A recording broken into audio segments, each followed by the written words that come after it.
2018 সালের জাতীয় নির্বাচনে শতভাগ ভোট পড়া কেন্দ্রগুলো নিয়ে নতুন করে অনুসন্ধানে নেমেছে দুর্নীতি দমন কমিশন। শুধু ভোট কারচুপিই নয়, নির্বাচনকে প্রভাবিত করতে ক্ষমতার অপব্যবহার হয়েছে কিনা তাও খতিয়ে দেখছে সংস্থাটি।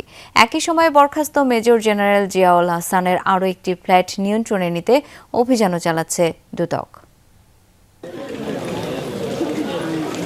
আওয়ামী লীগ সরকার আমলে অনুষ্ঠিত জাতীয় নির্বাচনগুলো নিয়ে দীর্ঘদিন ধরে ছিল নানা বিতর্ক। অভিযোগ রয়েছে প্রশাসন, নির্বাচন সংশ্লিষ্ট কর্মকর্তা এবং সরকারি বিভিন্ন স্তরের ব্যক্তিদের ব্যবহার করে নির্বাচনের ফলাফল প্রভাবিত করা হয়েছিল।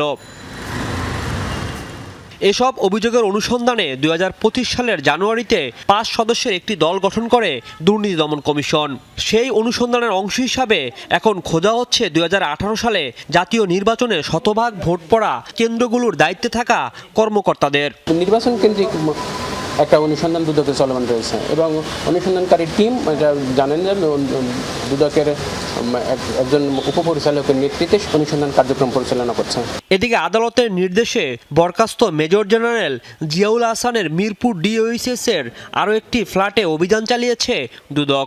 উপপরিচালক হাফিজুল ইসলামের নেতৃত্বে নির্বাহী ম্যাজিস্ট্রেট সহ একটি দল ফ্ল্যাটে থাকা সম্পদের তালিকা ও জব্দ কার্যক্রম পরিচালনা করে।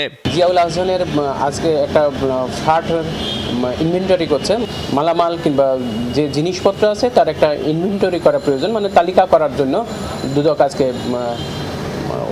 ফ্ল্যাটের দরজা খুলে এগুলোর তালিকা তৈরি করছেন।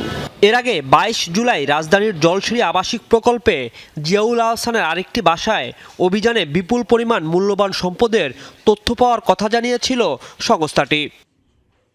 রাজীব আহমেদ, যমুনা নিউজ, ঢাকা।